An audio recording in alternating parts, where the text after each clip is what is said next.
En el siguiente problema tenemos un circuito que está conectado en serie y dice lo siguiente.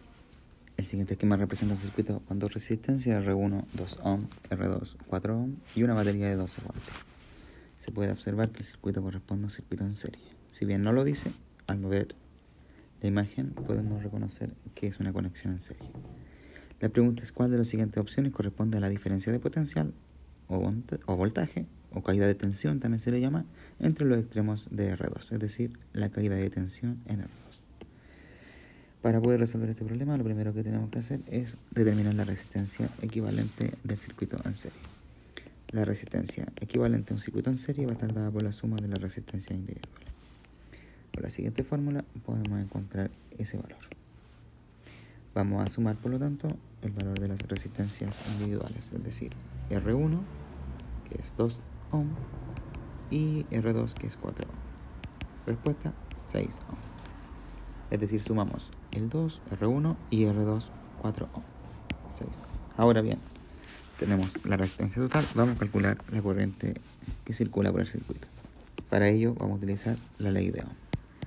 La ley de Ohm nos dice que la corriente eléctrica va a ser obtenida mediante la división del voltaje dividido por la resistencia total del circuito.